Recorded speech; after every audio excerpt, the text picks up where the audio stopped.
Hi everyone, back after a little bit of a break. Hope you all are doing good.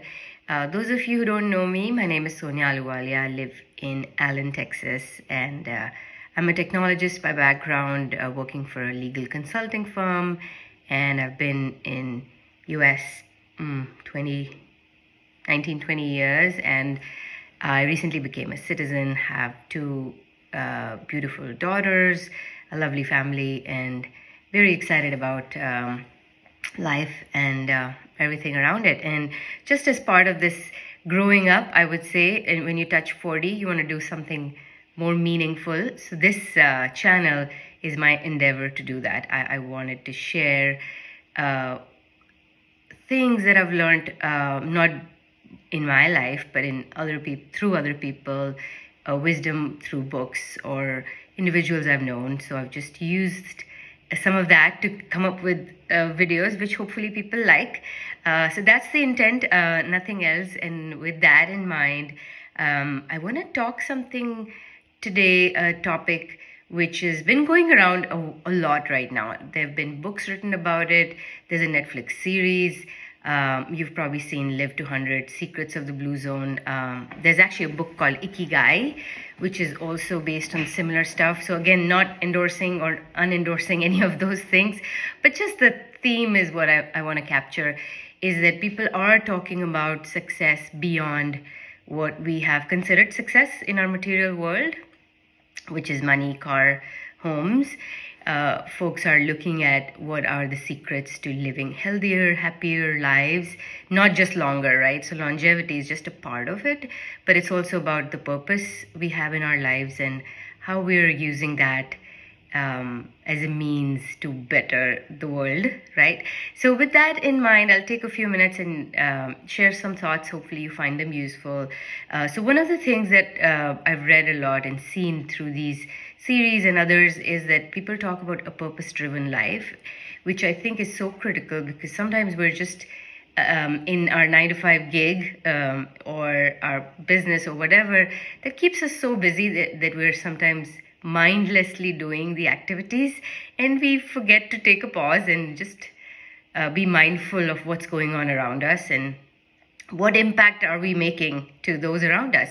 So I would say that's key for any sort of happiness, is having that purpose driving you, of taking stock of where you are, maybe a couple of times a day, maybe once a day or once a week, doesn't matter, but just making a habit of reflecting on what is truly going on and where you can make an impact.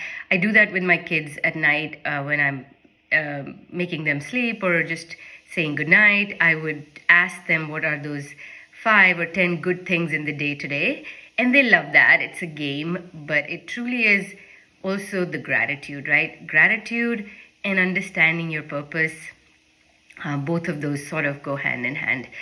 So that's point number one. The other thing is, a lot of us don't pay attention to the food we eat, but whatever goes in comes out, right? You've heard that, garbage in, garbage out, first in, first out, in the technology world. Basically, all it is if we are not paying attention to what we're consuming as far as food or thoughts or words, or who are we listening to, all of that, right? So books, audio, friends, family, and then what is going inside us, which as in food and drinks. We have to pay attention to the whole package, right? Everything, if we can improve on, right? Again, being mindful of what exactly is going in me, right? In my brain or in my body.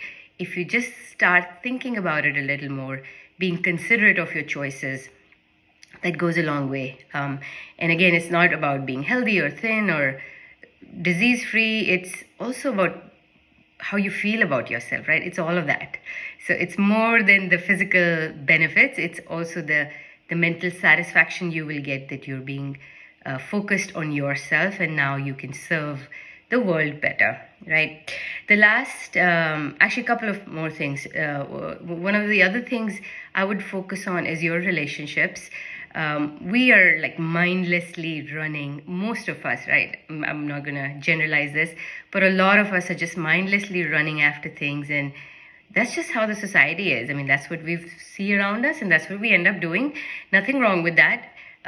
Even if you're super busy and not able to do anything consciously at this point, I would say just pause and look at the relationships you have. I mean, those are your biggest strength, your biggest wealth, because that's what makes you truly happy, right?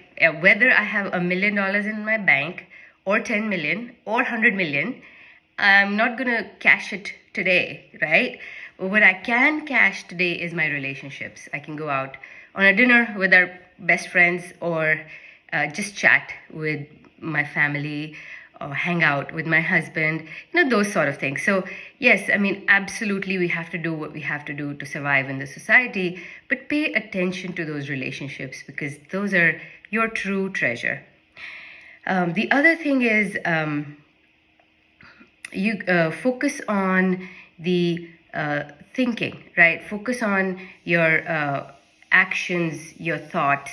So we call this karma, right? Karma, a lot of you must have heard the word. It is basically your actions in a nutshell, but it's not just the physical actions, it's also your thoughts, it's also your words. So this is the last thought I will leave you with, is sometimes we say, I didn't do anything wrong. But the question is, did you think anything wrong? Did you actually say something, even if you didn't do it? All of that adds up as negativity or positivity in your brain. So I would say focus on that aspect, because it's a law of nature. Just like the apple will fall from the tree, your deeds, your actions are not going to go away scot-free or whatever, right? They're going to come back in some way.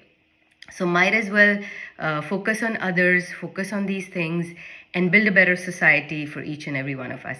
Anyways, those are my thoughts today. I hope you liked hearing. Please leave your comments, feedback below, and then also subscribe to my channel. And hopefully I will continue to share and chat through this forum. Looking forward to it.